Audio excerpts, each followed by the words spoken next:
क्योंकि संत रामपाल जी के मार्ग में इस प्रकार की कोई मुहिम ना कभी पहले थी, ना वर्तमान में है, ना कभी आगे होगी। संत रामपाल जी लोगों को भक्ति देने आए हैं, मोक्ष का मार्ग दिखाने आए हैं। ये गांव का पानी निकालना, पानी सुखाना, ट्यूबवेल लगाना, रोड़े बनाना, मोटर पाइप देना, ये तो सरकारों के काम होते हैं। फिर ये सरकारें क्या करेंगी? फिर आप लोग क्यों सरपंच चुनते हो, क्यों प्रधान चुनते हो, एमएलए, विधायक, मंत्री, मुख्यमंत्री, प्रधानमंत्री क्यों चुनते हो भाई 5 साल के लिए? ये काम तो सरकारों के होते हैं। क्यों आप सरकारों को टैक्स दे रहे हो? फिर ये काम भी अगर बाबा करेंगे तो सरकारें क्या करेंगी? फिर सरकार तो निकम्मी हो जाएगी, जनता के टैक्स का पैसा और ज्यादा दुरुपयोग करेगी। तो ऐसी कोई भी मुहिम, जो ये मकान बनाए जा रहे हैं या ये मोटर पाइप दी जा रही हैं, ऐसी कोई भी मुहिम सतगुरु रामपाल जी की तरफ से वर्तमान में नहीं है। ये सारा का सारा पाखंड मनमाना आचरण उनका छोटा भाई महेंद्र और उनके दोनों नालायक बेटे वीरेंद्र और मनोज, वो अपनी मान बढ़ाई के लिए, अपनी चाल उस चौधर के लिए, और जैसा कि डॉक्टर सिक्किम बहन ने कहा कि भाई ये राजनीतिक फंडा है, तो टोटल ये राजनीतिक फंडा है भाई। और ये लोग राजनीति में आने के लिए ये सारा का सारा अपने वोट बैंक के लिए प्रपंच कर रहे हैं। ये साबित कर दूंगा सारी बातें, टेंशन ना लो आप। मैंने आपको पहले कह दिया कि यदि आप धरती पर सतगुरु रामपाल जी के विषय में सत्य जानना चाहते हैं, उनके परिवार के विषय में जानना चाहते हैं, उनके भक्ति मार्ग के विषय में यदि आप हकीकत जानना चाहते हैं, तो इसी पवन दास के Facebook page Pawan Das is live के ऊपर मिलेगी। धरती पर दूसरा कोई पेज नहीं मिलेगा आपको। तो टोटल राजनीतिक फंडा है। अब इस अन्नपूर्णा मुहिम के तहत एक बात कही जाती है कि भाई ये संत रामपाल जी के भगत, उनकी कमेटी। तो पहली बात तो आप इन नालायकों को संत रामपाल जी के भगत की संज्ञा देकर मत बोला करो। संत रामपाल जी की कोई कमेटी नहीं है। संत रामपाल जी का सच्चा भगत वो है जो उनकी मर्यादाओं में रहकर, उनके वचन पर चलकर, जो उनके द्वारा बताई गई भक्ति करता है, जो उनकी शिक्षाओं पर चलता है, वो उनका शिष्य है।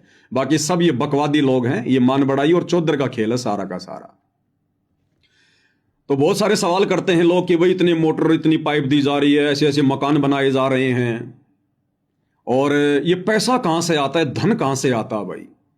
अब हकीकत तो किसी को पता नहीं है। और ये नालायक संत रामपाल जी के परिवार वाले, ये बड़े बड़े भगत, ये कह देते हैं कि भैया संत रामपाल जी ऐसे है वैसे है, ये माया तो ऊपर से बरसती है। अरे श्री कृष्ण जी ने तो पता नहीं कितने पहर माया बरसाई थी, यहाँ तो 24 घंटे संत रामपाल जी माया बरसा रहे हैं।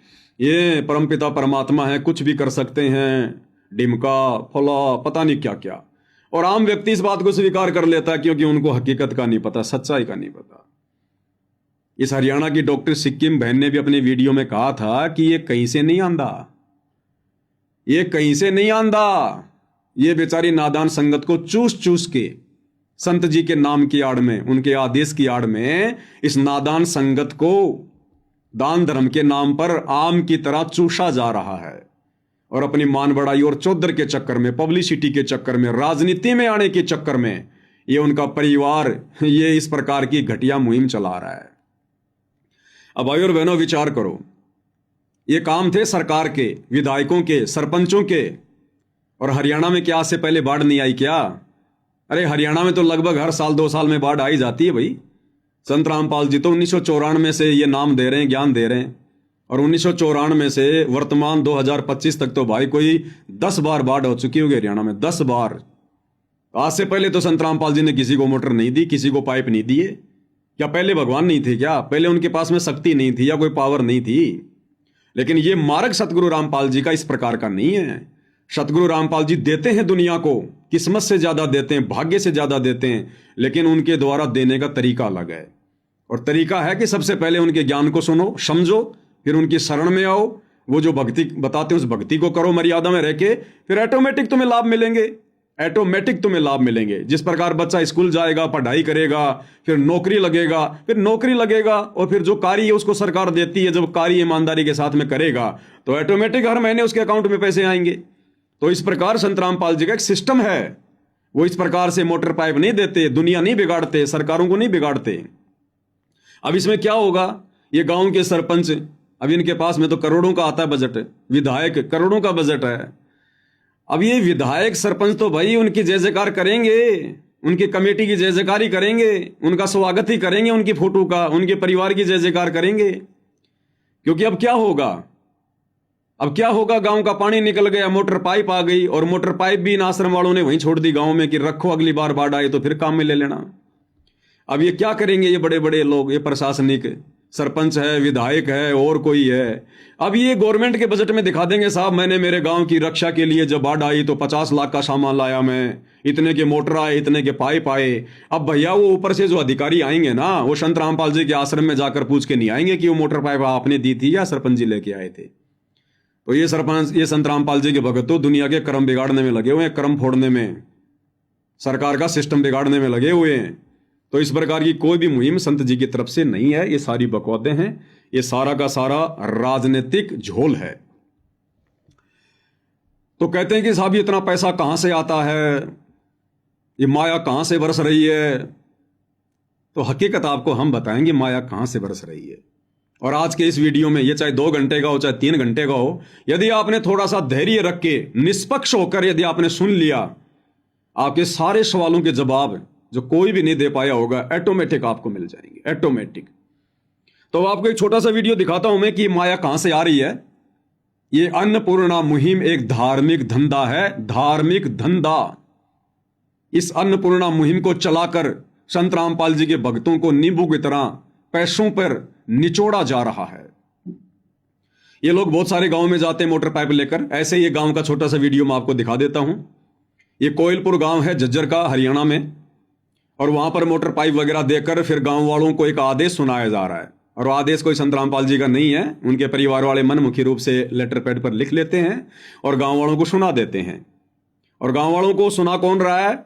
सतलोक आश्रम बरवाड़ा की कमेटी का एक मुख्य व्यक्ति बलजीत लहरी, जो कि नरवाणा से है, बरवाला में रहता है। और बरवाड़ा में संत रामपाल जी का जो पहले छोटा सा आश्रम था दौलतपुर, उस आश्रम के लिए 1 किला जमीन उसी ने दान की थी। और ये बलजीत लहरी वही है भाई और बहनों, जिसकी बेटी का नाम संत रामपाल जी के साथ में जोड़ा गया था इस मीडिया के द्वारा। बेबो, बलजीत की बेटी बेबो, जिसका नाम जोड़ा गया था, ये वही बलजीत है जो अभी ये खड़ा होकर लेटर सुना रहा है। और इस लेटर में ये क्या सुना रहा है, यहीं से क्लियर हो जाएगा कि ये माया कहां से आ रही है, ये पैसा कहां से आ रहा है। वो कह रहा है कि हमने आपके गांव का ड्रोन से वीडियो बना लिया है। एक वीडियो हमने पहले बना लिया था, आज हमने नया वीडियो बना लिया। एक वीडियो हम उस समय बनाएंगे जब आपकी फसल लहला रही होगी। फिर ये सारे वीडियो हम हमारे आश्रमों में जो समागम होते हैं वहां पर हम उसको जो है प्रोजेक्टर पर चलाएंगे, बड़ी स्क्रीन पर चलाएंगे। जब आश्रम में संगत आती है, लाखों की समागम होते हैं, भंडारे होते हैं, उस समय हम ये सारे वीडियो संगत को दिखाएंगे, समागम में चलाएंगे, ताकि संगत को यह विश्वास हो जाए कि हमारे दान धर्म का पैसा ठीक ठिकाने लग रहा है, ताकि संगत आगे और ज्यादा बढ़ चढ़कर दान करे। टोटल धार्मिक धंधा है ये, धार्मिक धंधा। बेचारी नादान संगत से पैसा लूट लूट के दान धर्म के नाम पर परम पूज्य सतगुरु रामपाल जी के आदेश की आड़ में इधर से तो संगत से धार्मिक धंधे के नाम पर पैसा लूटा जा रहा है, और उधर आने वाले चुनावों की तैयारी में इन गांव वालों को फ्री में मोटर पाइप दे दे के 1-2 के मकान बना के और अपना वर्चस्व कायम किया जा रहा है, अपना माहौल क्रिएट किया जा रहा है। तो आप उस बलजीत का एक छोटा सा वीडियो देख लो, क्योंकि मैं पवन दास जो भी बात करूंगा प्रमाणों के साथ करूंगा। और इसी सच्चाई को पिछले 10 वर्षों से इस नादान संगत के सामने रखते रखते मैंने अपने ऊपर 4 मुकदमे झेले हैं। अभी भी 4 मुकदमे मेरे ऊपर संत रामपाल जी के नालायक परिवार ने थोप रखे, झूठे। यहां तक कि संत रामपाल जी से भी मेरे ऊपर मुकदमा लगवा रखा इन्होंने 420 का। लेकिन ये खेल कुछ अलग है भाई और बहनों, अभी आप नहीं समझ पाओगे। संत रामपाल जी के भगत तो बखूबी समझ जाएंगे जो साथ संगति से जुड़े हैं। तो 4 मुकदमे इन्होंने मेरे ऊपर लगवा रखे हैं झूठे, कोई 420 का, कोई धार्मिक भावना भड़काने का। हिसार में 3 महीने की जेल भी मैं काट के आया 2022 में। और 3 से 4 बार संत रामपाल जी के परिवार ने गुंडे भेज कर मुझ पवन दास के ऊपर जानलेवा हमले करवाए हैं। वो वीडियो भी मैंने वायरल किए हैं। जानवर की तरह ये लोग मुझे मार कर गए हैं मेरे घर में घुसकर। हिसार तारीख में मैं गया था, अभी 12 अगस्त 2025 को मेरी पेशी थी। तो हिसार में इन्होंने सतलोक आश्रम धनाना से गुंडे भेज दिए, जैसे कि वो खरक गांव में भेजे थे। और वहां पर इन्होंने मेरे 2 साथियों को जानवरों की तरह मारा पेट्रोल पंप पर। वो वीडियो भी मैंने वायरल किया है। और मैं इनके हत्थे नहीं चढ़ पाया, लेकिन मेरे 2 साथियों को, मेरे 2 भगत भाइयों को इन्होंने बहुत बुरी तरह से मारा। वो वीडियो भी मैंने डाला है। तो ये भगत तो किसी भी एंगल से नहीं है, गुंडे हैं। गुंडे आने वाले समय में साबित हो जाएगा, हमें तो पता है हकीकत का। तो अभी आपको उस बलजीत लहरी का एक छोटा सा वीडियो दिखा रहा हूं, ध्यान से देख लेना भाई और बहनों। बिना परमाणु के यहां कोई बात नहीं होती है, तो देखिएगा आप ध्यान से।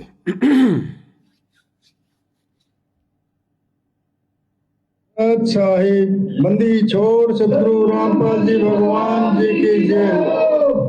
ग्राम पंचायत कोलपुर जिला झज्जर के सभी ग्रामवासियों से जगत गुरु संत रामपाल जी महाराज जी का विशेष निवेदन है और हमारे लिए सख्त आदेश है। सभी ग्रामवासी कृपया ध्यान से सुने। ग्राम पंचायत कोलपुर से निवेदन किया जाता है कि हमारे गुरुदेव जी संत रामपाल जी महाराज जी का हमें आदेश आया है कि जिन गांवों को पानी से निजात पाने के लिए राहत दी गई है उनको ये पत्र दिया जाए और निवेदन किया जाए कि यदि संत रामपाल जी महाराज जी द्वारा दी गई राहत सामग्री से निर्धारित समय पर पानी नहीं निकलता है और इस बार फसल की बिजाई नहीं हुई तो आगे से हमारा ट्रस्ट आपके गांव की कोई मदद नहीं करेगा। यदि आपको आवश्यकता लगती है तो आप संत रामपाल जी महाराज जी से प्रार्थना करके और भी आवश्यक सामान ले सकते हैं। गुरुदेव जी ने कहा है कि सामान चाहे कितना भी लगे लेकिन गांव से पानी निकलना चाहिए।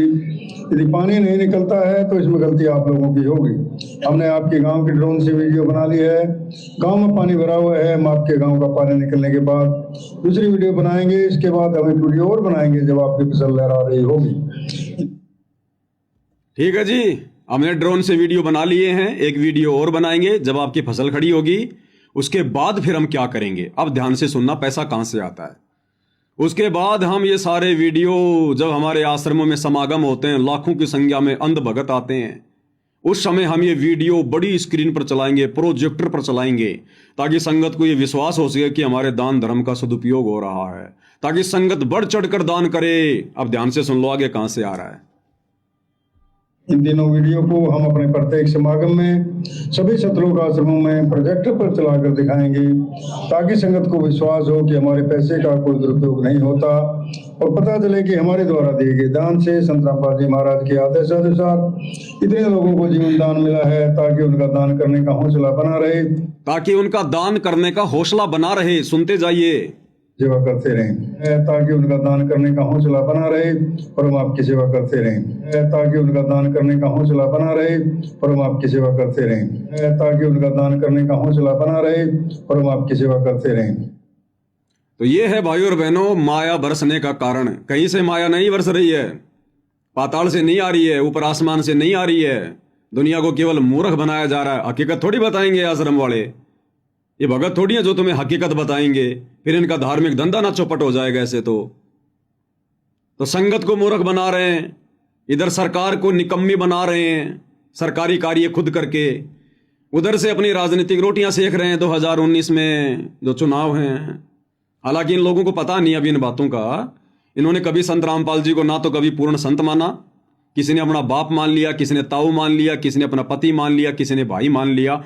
पूर्ण संत की दृष्टि से कभी भी संत रामपाल जी को उनके परिवार ने नहीं देखा, जिस कारण से संत जी को समझ नहीं पाए। और हरियाणा में कहावत है कि दीपक तले हमेशा अंधेरा रहता है, घर का जोगी जोगना, बाहर का जोगी सिद्ध।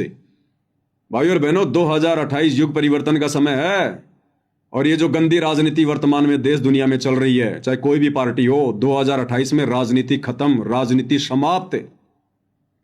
धर्म नीति से ये शासन और प्रशासन के कार्य होंगे, संत रामपाल जी की देख रेख में होंगे, क्योंकि आने वाला समय इस परमपिता परमेश्वर सतगुरु रामपाल जी का है। पूरी दुनिया पर इनका झंडा होगा, इनका डंडा होगा, इनके आदेश से पूरी दुनिया का संचालन होगा। थोड़ी सी है विश्वसनीय बात लग सकती है, क्योंकि अभी आप इनके संपर्क में नहीं है, अभी आपने इनके सत्संग सुनने शुरू नहीं किए हैं। आपने केवल क्रोथा कांड, बरवाला कांड, मीडिया की उल्टी सीधी बातें सुन के, आड़ोसी पड़ोसियों की उल्टी सीधी बातें सुन के आपने अपने दिमाग में संत रामपाल जी की छवि को बिल्कुल उल्टा सेट कर रखा है। जब आप उनके सत्संग सुनना शुरू करेंगे धीरे धीरे, और जब आपकी बुद्धि जो भ्रष्ट हो चुकी है जब वापस सेट होगी, तब आपको पता चलेगा। और समय ज्यादा नहीं है, इसलिए समझ जाओ, सत्संग सुनना शुरू कर दो, अपनी आत्मा का कल्याण करवा लो, खुद भी बचो, परिवार को भी बचाओ। नहीं तो भाई 64 करोड़ जनसंख्या रहने वाली है, पूरी विश्व की लाशें उठाने वाला कोई नहीं मिलेगा। जब जब युग परिवर्तन होता है तब यही होता है। राम रावण युद्ध हुआ था, युग परिवर्तन क्या हुआ था उस समय जब हम द्वापर में आ रहे थे? लाशों को खाने के लिए चील कौवे भी कम पड़ गए थे, कोई अंतिम संस्कार करने वाला नहीं बचा था। द्वापर में महाभारत का युद्ध हुआ, युग परिवर्तन का समय, जब हम इस कलयुग में आने वाले थे, 18 करोड़ सेना मरी थी कट कट के कौरव पांडवों की। चील कौओं ने खाई थी लाशें, अंतिम संस्कार करने वाला नहीं मिला कोई। अब इस कलयुग में ये युग परिवर्तन का दौर 2028, हम लोग मिनी सतयुग में जा रहे हैं 1000 वर्ष के लिए। भाई भयंकर जनहानि होगी, भयंकर जनहानि। इस 800 करोड़ की जनसंख्या में रह के भक्ति नहीं हो सकती, शुभ कर्म नहीं हो सकते। कलयुग कितना छा गया घर घर में, तो ये कटनी छटनी होके रहेगी। इसलिए आप लोगों को पहले सूचित किया जा रहा है, अगर संभल सको तो। संत जी आपसे कुछ ले नहीं रहे, केवल आपको एक सच्चाई का मार्ग दे रहे हैं, भक्ति का मार्ग दे रहे हैं, मुक्ति का मार्ग दे रहे हैं, आपकी बुराइयां छुड़वा रहे हैं, आपको नेक इंसान बना रहे हैं। आपका ले क्या रहे हैं, वो तो आपको दे ही दे रहे हैं। तो नफरत किस बात की भाई? तो दुनिया की सुननी बंद करो और अब संत रामपाल जी की यूट्यूब पर सत्संग के माध्यम से सुननी शुरू करो, फिर हमारे विचार बदलेंगे।